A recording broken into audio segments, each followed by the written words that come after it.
ನೋಡಿ, ಕೈಯ ಎಲ್ಲ ಬೆರಳು ಒಂದೇ ರೀತಿಯಾಗಿರೋದಿಲ್ಲ. ಎಷ್ಟು ಸತ್ಯನೋ ಅದೇ ರೀತಿ SSLC ಪರೀಕ್ಷೆಯಲ್ಲಿ ಪಾಸ್ ಆಗಿದ್ದಾರೆ, ಹಾಗೋ ಹೀಗೋ ಪಾಸ್ ಆಗಿದ್ದಾರೆ.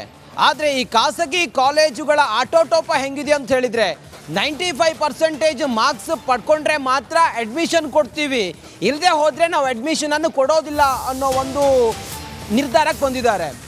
ಹಾಗಾಗಿ 35 to 85 ಡಿಸ್ಟಿಂಕ್ಷನ್ವರೆಗೆ ಇದ್ದರೂ ಕೂಡ ಮಾರ್ಕ್ಸು ಅವರನ್ನು ಕೇಳೋರೇ ಇಲ್ಲ, ಅಡ್ಮಿಷನ್ ಕೊಡ್ತಾ ಇಲ್ಲ ಖಾಸಗಿ ಕಾಲೇಜುಗಳು.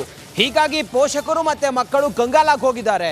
ಈ ಕಾರಣದಿಂದ ಮಾನ್ಯ ಶಿಕ್ಷಣ ಸಚಿವರಿಗೆ ಪತ್ರವನ್ನು ಕೂಡ ಬರೆದು ತಮ್ಮ ಅಳಲನ್ನು ತೋಡ್ಕೊಂಡಿದ್ದಾರೆ. ಎಲ್ಲರೂ ಕೂಡ ಒಂದೇ ರೀತಿಯಾಗಿ ಇರೋದಕ್ಕಾಗೋದಿಲ್ಲ, ಅದು ಹಾಗೇನೆ ಎಲ್ರಿಗೂ ಕೂಡ ಒಂದೇ ರೀತಿ ಮಾರ್ಕ್ಸ್ ಪಡೆಯೋದಕ್ಕಾಗೋದಿಲ್ಲ. ಪಾಸ್ ಆಗಿದ್ದಾರೆ, ಆದರೆ ಅಡ್ಮಿಷನ್ ಮಾಡ್ಕೋತಾ ಇಲ್ಲ ಖಾಸಗಿ ಕಾಲೇಜುಗಳು. ಯಾಕೆ ಅಂತ ಹೇಳಿದರೆ 95% ಇದ್ದರೆ ಮಾತ್ರ ನಾವು ಅಡ್ಮಿಷನ್ ಮಾಡ್ಕೋತೀವಿ, ದಾಖಲಾತಿ ಮಾಡ್ಕೋತೀವಿ ಅಂತ ಹೇಳ್ತಾ ಇದ್ದಾರೆ. ಇದು ಈಗ ಮಕ್ಕಳ ಪೋಷಕರು ಮತ್ತು ಆ ಮಕ್ಕಳಿಗೆ ತಲೆ ಕೆಡಿಸಿಬಿಟ್ಟಿದೆ. ಕಂಗಾಲ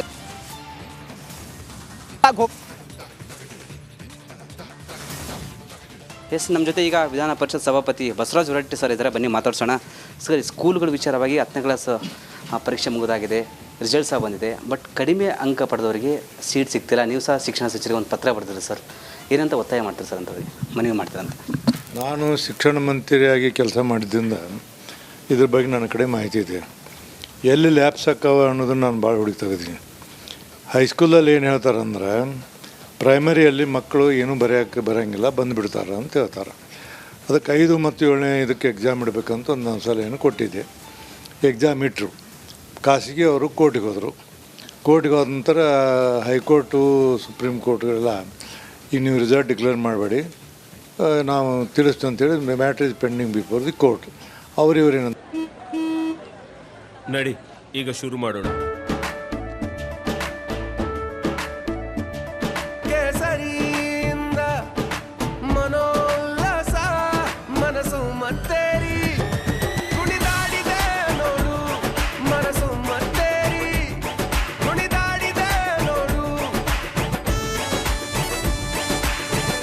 ಕ್ಷಣ ಕ್ಷಣವೂ ಆಚರಿಸಿ ಕೇಸರಿ ಹಬ್ಬ. ವಿಮಲ್ ಬಾಯಲ್ಲಿ ಹೇಳಿ ಕೇಸರಿ ಅಂತಾರೆ. ಇಷ್ಟ ಆಯಿತು. ಕಲಿಸೋದಕ್ಕೆ ಕೋರ್ಟಿಗೆ ಏನು ಸಂಬಂಧ ಅಂತ ನಾನು ಎಷ್ಟೋ ಈ ಸಂಘದವ್ರನ್ನ ಕಬ್ಬಿ ಕೇಳೀನಿ. ಅವ್ರಂತ ಸರ್ ಬರೀ ನಮಗೆ ಸಿಕ್ಕಾಪಟ್ಟೆ ಮಾಹಿತಿ ಕೇಳ್ತಾರೆ, ಆ ಮಾಹಿತಿ ಕೊಡೋದ್ರೆ ನಾವು ಸುಸ್ತಾಗಬೇಕು, ಬಿಸಿ ಊಟ ಹಾಕಬಾರ್ದು, ಇದು 20 ಅವ್ರು ಹೇಳಿದರು.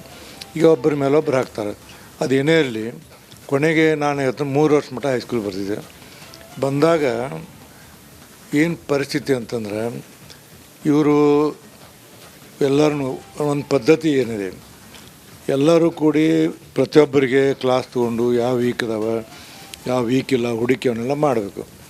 ಇವರು ಹಂಗೆ ಹೇಳ್ತು, ಒಂದು 9th ಆಗ್ತಾರೆ, 9th 10th ಬರುತ್ತೆ.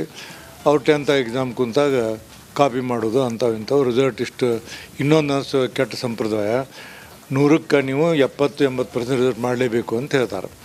ಈಗ ಕೆಲವು ಇಂಗ್ಲೀಷ್ ಟೀಚರ್ ಇರೋಂಗಿಲ್ಲ, ಮ್ಯಾಥಮೆಟಿಕ್ಸ್ ಟೀಚರ್, ಅಂಥ ಸಬ್ಜೆಕ್ಟ್ ಇಲ್ಲದವ್ರು ಮಾಡಿದ್ರೆ ಅವ್ರು ಕಾಪಿ ಮಾಡ್ಕೋತಾರೆ. ಈ ಸಾರಿ ಇವ್ರ ಸೆಕ್ರೆಟರಿ ಅವರು ಎಲ್ಲ ಈ ಇಲಾಖೆಯವರು ಈಗ ವೆಬ್ಕಾಸ್ಟ್ ಮತ್ತು CC ಕ್ಯಾಮ್ರಾ ಹಾಕಿ ಭಾಳ ಸ್ಟ್ರಿಕ್ಟ್ ಮಾಡಿದರು. ನಾನೇನು ಹೇಳ್ತೀನಂದ್ರೆ, ಈ ಸಾರಿ ಎಷ್ಟು ಜನ ಮಕ್ಕಳು ಪಾಸ್ ಆಗ್ಯಾರ, ಅವರೆಲ್ಲ ಮೆರಿಟ್ ಮೇಲೆ ಪಾಸ್ ಆದವರು.